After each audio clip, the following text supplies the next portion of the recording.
Ready. Hi everyone and welcome to this Principals question session. Thanks ever so much for everybody who sent the questions through. What we've got is Emily is going to ask them and I'll interact and hopefully give you some information that you need for the start of next year for your son or daughter. Okay, so the first question that we got sent in is asking if there is a parents' evening that they can attend. Yeah, next year what we've got actually is through the afternoon into the evening. We've got 2 parents consultation days, which will be a chance for every single parent and their son or daughter to sit with the staff through an online portal like we're doing now actually. And that's quite important, that we think that it'll make it a lot easier for all parents to be able to attend these sessions rather than having to get off work and travel, and it'll be a much more interactive way of doing it. So that'll be twice within the year, and it's based around particular times of the year where it's really important to catch students, make sure they've settled into the college, and then later in the year look at progress and make sure they're prepared for exams or end of year work that needs completing. So yep, that will be happening. We'll send the dates out in the calendar at the start of the year. Okay, so I'll just go through them as they've actually come in. There's no kind of order to them or anything. How do you as a principal ensure that students gain the best opportunity for progression? Well, the college is all geared up obviously for progression, in that we've got 30 years of experience at this age group of getting students to the destinations that they choose. So whether that be university or higher apprenticeships or the world of work, what we do is we make sure that everything is central to that being the core aim of the college. So clearly in lessons there's lots of discussion around about opportunities and things that those subjects will lead on to. We do a lot of work with students through the tutorial sessions, and that's things like writing personal statements, preparing for interviews, etc. But alongside that we have the upskilling programme, which during the year obviously the students are in their lessons, but on a Wednesday afternoon every student will actually be choosing sessions there that will skill them up as well and give them additional qualifications. So what we see is that the whole experience of a student is not just the lessons, it's everything else that they are doing in the college to prepare themselves for that next step. And it's quite a quick step in that they've got 2, maybe 3 maximum years with us, but we really do make sure that we put a lot of our staff resource and time into this to make sure students are as successful as they possibly can be, and when they go on to interviews, etc., they really are able to talk and articulate what they're all about. Okay, thanks. So next one, what happens if my son doesn't achieve his grades that he was predicted from school? Okay, well, first of all, students will come at the end of the summer holidays, their enrolment week, with the grades that they've achieved. And what we do there is we sit down and we revisit their application that they've made to us, and we look at the course and whether it will fit or not. If students clearly have not done as well as they thought they would, then that's not a problem, because we have such a vast suite of qualifications. We can look for alternatives at the same level possibly, or if not, we do have a transition and level 2 programme as well, which helps those students that really have underachieved and want that extra year to build the knowledge and skills forward, ready to go on to our level 3 programme. So my message on that is don't panic. We know we can sort that out, and every year we get students that have that issue, and clearly we don't want that to happen, but we are geared up to help and support and make sure you make really good decisions and get to where you want to in the end. And we've got a range of success stories over many years of doing that, so just have confidence that we will sort that out. But don't panic, that's the first thing. And if anybody really did need early advice, we're really concerned around results day, they can pick up the phone, contact the college, and somebody will come back to you and help support you and the family. Okay, I think that comes on with you just mentioning enrolment there. We've received a question that said, what's the difference between the applicant interview and enrolment interview? So I suppose it's that process as well of you know, applying to us, interviewing, and then what happens when they actually get to us for enrolment. Yeah, I mean, clearly an application in the first instance is looking at subjects that the students chosen that they might want to do, and time goes by and things change, and we recognise that. And I know when I go into schools, I talk to students about that, and I say, look, you're making decisions here that seem quite a long way off. You can change those decisions if there's a problem, or if you think you want to do a different subject, it's not a problem. At the end of the enrolment process, that is where you sit down and really firm up that, okay, based on the qualifications that I've received, these are the courses that I really think I want to do. If the student starts with us and still has an issue, and maybe a couple of weeks in they're really thinking one subject just isn't fitting right, or they've made a bad choice based on maybe the career change, what we can do there is we do have a late course change. Clearly we don't want loads of students just to keep swapping, but where there are real reasons why that student wants to change, we'll sit down and do that process. So eventually 2 or 3 weeks in, we have all our students settled on courses and they know exactly where they're at, and then we support them along the way. And it's probably worth mentioning that when a student is on course, it's not just that they're left, they have a tutor. If they're underachieving or they're not getting the grades that they really want to get, they will get intervention to help and support in our resource centre alongside a one-to-one tutor who will help to make sure they get back on track. And for any student that just generally wants support along the way, we have study support, lots of staff in there that will help at any time. Student can just refer themselves and they'll get the support that they need. But our teachers are very proactive, so every single teacher is monitoring at all times students in the class, making sure they're where they should be, using the assessments along the way to check progress, and we will see problems emerging before probably the student even does. So we will be on that, and we'll make sure that every single student achieves the very, very best. That's our core aim. Okay. So how is the college day structured? What's the timetable, normal timetable like? Yeah, okay, well, what we do say to students is that college is 9 to 4 every single day of the week. Now, we do recognise that students will get the timetable, and on that timetable there may be blocks of time that they have some freeze. But what we say to students is that if we want to, we can call a student in at any time during the week. We know that some students get jobs alongside their studies, and that's a really important thing for them to skill up and get ready for the world of work anyway. So we don't have an issue with that, but we do want students to be available 9 to 4 if we need them. So that's the first message. The day starts at 9 o'clock in the morning and it goes through till 4 each day.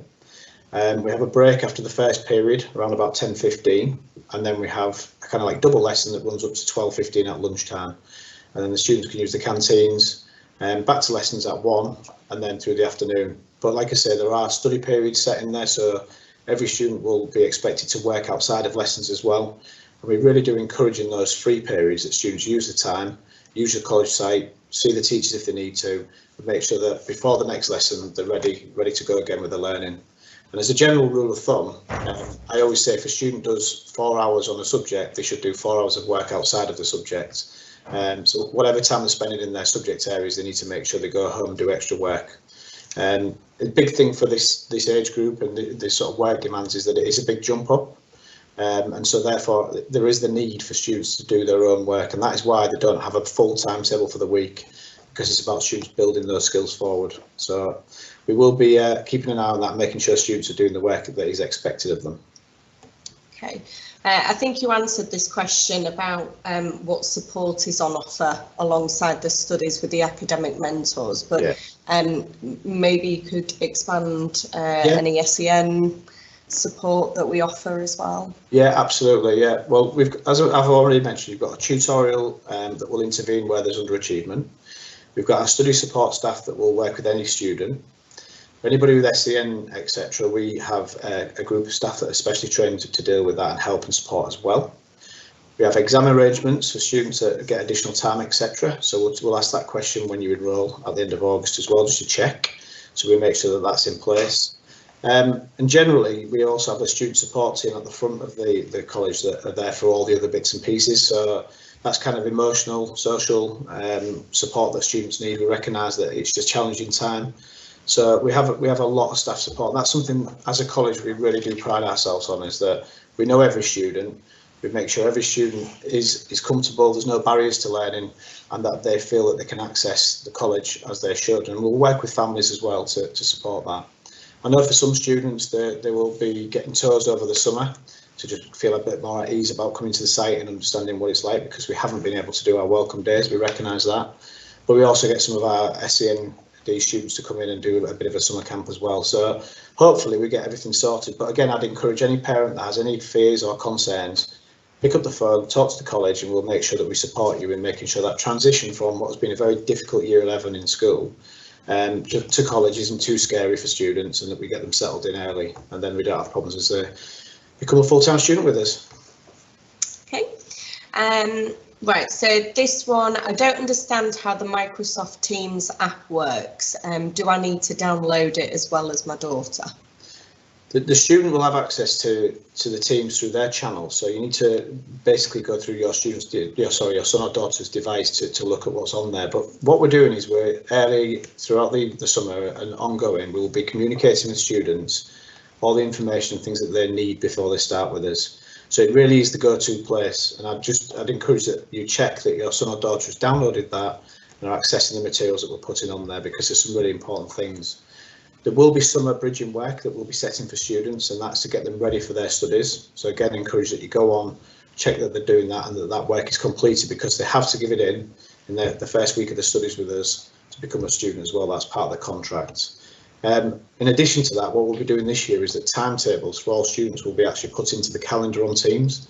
So that's the question that you might well be asked, is where do students get their timetables from? That's where it will appear on Teams in the calendar area, and it will be mapped out for the full year. And then that way, any changes throughout the year will update into that calendar. So we really want students to be using that all the time. Thanks. And it's just worth noting as well, just for the summer bridging work, that will be on the new starters page on the website, so parents will be able to access that really easily. Yeah. What is your bullying policy? My daughter has struggled at school. What can you do to make sure it doesn't happen at your college? We don't really generally have any problems with bullying. The thing we have problems with most of all is social media that's outside of the college. So what we need to know, obviously, from parents is if they have concerns around issues that have been in school, let us know, because if we don't know, we can't do anything. What we tend to find is when students come here, they don't really stay with the students that are in their school. They spread out and they get to make new friends. And therefore, that kind of distraction and being intensely around each other from a school, it tends to disappear. But we have a zero bullying policy, clearly, as a college.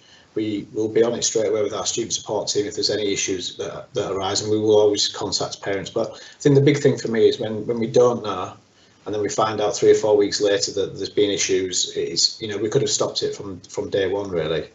But again, like I said, students go into different subjects, different social groupings, it tends to work and they tend to mature. And a lot of the secondary school sort of issues that are there do disappear. We pride ourselves on that, so we will deal with anything swiftly, and we'll obviously make contact with parents and families as needed if there are issues. Okay. I think you did touch on this before about can I come and have a look at the college with my son? Yeah, well, you can answer that really, can't you? We are putting on sessions that people can book into over this break. So throughout July and August, we are going to be doing some mini tours over the summer, and all you'd need to do is just email the inquiries email address. So it's inquiries@wilberforce.ac.uk. They've got the times and the dates that we'll be hosting the mini tours that you can book onto. Yeah. Okay. Next one. Does my daughter need a laptop? What equipment does she need? Any resources? Yeah, I mean, clearly a laptop is an ideal in that a lot of the work we do will be more easily, well, it's easy for students to study if they can access the internet at all times, isn't it? Both in the home and in those free periods I talked about, and also in lessons when we want to set tasks. Now, we understand that not every student and every family can afford their own laptop, but if you can have a device, we strongly recommend it, because we are a Microsoft Showcase College, and we're also really heavily into the use of every student get access to Microsoft 365 for free. And there's lots of resources on there, particularly around accessibility and being able to dictate things. If students have SEN needs, then you can actually use the software to deal with that as well. We have purchased a lot of laptops. We do have a good resource of ones that students can, from a bank, that students can actually hire out. They don't cost, sorry, hire is not the right word for that. They can borrow and loan. And we are looking at how we maybe use some of our bursary funds to help support those students that would struggle to buy a device. So we're aiming to try, wherever possible, to have devices available to every single student. And I strongly recommend, if possible, that happens. And it really does help with all of our content from lessons. Once that lesson's been held with the students, it will go onto the system for students to then go and access when they go home. And it goes back to what I said about working outside of lessons. The best thing that students can do is reread through the content of the lesson, make sure they really understand what's being covered, so that when it comes up in the end exam, they really can recall that information. So yeah, that's one part of it. The other part clearly is the students need to be organised. We do have lockers available on site for some students if they're bringing in equipment for, say they're doing engineering or hair and beauty, they'll be given some particular equipment for those courses, and therefore they'll need to bring that in for the lessons and keep it possibly in the locker during the day. For others, obviously pens are really, really important. We will distribute folders for subjects, so that's something they don't need to buy in the first instance. And we do try and make sure that it's not something that students have to spend a lot of money on. We resource our students, but clearly pens, everyday rulers, those sorts of things are really, really important. And if you're doing things like maths, etc., the specialist equipment, your calculators and so on, which again, we have at college, but if students are going and working at home, we'd recommend, if you can, to start buying those things. But wait till the teachers have told them exactly what they need before you go and buy things you don't. That's what I would say as well. Just make sure that the usual basic equipment you have, and wait and see what the teachers are asking beyond. Okay. Okay, so the next one, do you have a parent portal like at school? How do you inform parents of attendance and progress? Yeah, well, we actually will send information to parents regularly, such as attendance and punctuality. And what we do really is, in the first instance, I really want to have all parents' email addresses, because any quick information that we send out, we now do via email. So we don't do sending letters on blanket to parents, because that's not very effective. They get lost, they get intercepted sometimes by people as well. So we email parents regular information, and so things like attendance, etc., we'll send. We are looking at having a portal, or possibly even an app, that parents will be able to use in the future, but currently that's not to the standard that we would want it to be. So we will provide that information regularly. We'll also make sure your son and daughter knows that information, and then when we get to those parents' information days, etc., that's where we can talk through that detail. So yeah, there's lots of information shared regularly. Okay, so next question. My son really wants to do 4 subjects. He is predicted 8s and 9s. Is it possible, and would you recommend this? It's possible, but I wouldn't recommend it, purely because when you look at the demands of doing 4 subjects, they are, like I said earlier, a big step up from doing GCSEs in schools. So doing 4 can often mean that the students spread themselves too thin and don't achieve the end results that they expected they would get in 4 A levels. And actually, if you look to the top universities, they are looking for students with 3 A levels only. They will not take a 4th. So you're better off doing 3 and getting top results in those 3. What we do recommend is, alongside doing 3 A levels, you would do an EPQ, an extended project qualification, or you can do some volunteering, and those things are actually looked at in far more esteem by those universities. The extended project is a really important one for students thinking of those top universities, because by the end of the first year, when a student completes that piece of work, they actually have a grade that they can submit in their UCAS application. And what happens then is, because the universities can see the student is able, they're willing to do additional work in their first year to get a result, they will give a lower offer to those students for their university place at the very top universities. So that's the one that I would say is really important. As I said, volunteering is vital, but also things like work experience, they really complement the fact that you are doing your 3 A levels and getting the best results as well. So personally, I wouldn't do 4, but if you really, really want to, you can. Okay. And then another one just about qualifications, and so it's, do you have to have English and Maths GCSE qualifications to come to Wilberforce? You don't have to have them. What you have to do is get a grade 4 in English and Maths to be able to leave that behind as such, even though you always use those skills in the subjects you're studying. If you get a grade 3 or below, you will have to continue your studies whilst with us at the college. So we have a number of students, who will be doing a retake maybe in one or the other. And clearly that's really important. So when they apply for jobs or university, when they leave us, that they have secured those grades. But ideally, it's work as hard as you can to pass those exams, get those results before you come to us, and then hopefully you can concentrate on your studies just in the subjects that you want to do. So yeah, you would have to if you don't get, I guess. Okay. And then we've got 2 more. So you'd touched on the upskilling programme, which is our enrichment programme. Wondering about a list of activities on our website and whether it's something that we run. Yeah, the whole upskilling programme will actually be launched to students, and what we wanted to make sure is that it was fair for students to get onto the ones that they want to do. So if we'd have launched it now early, our current students might have taken up places that the students haven't signed up to the college yet, would lose out on. So we'll do enrolment week, and then at the end of the enrolment week we'll launch that live, and all students will be given this information. And then at that point, people can go on and look across the vast range of subjects, the things that we're offering, and choose the ones they want to do. And just on that, the upskilling is, outside of lessons, there are so many different activities that will skill up students with enjoyment as well. Obviously, we've got the team sports and so on, but we've got things like green power car, we've got baking, lots of different things that are sort of skills for life as well.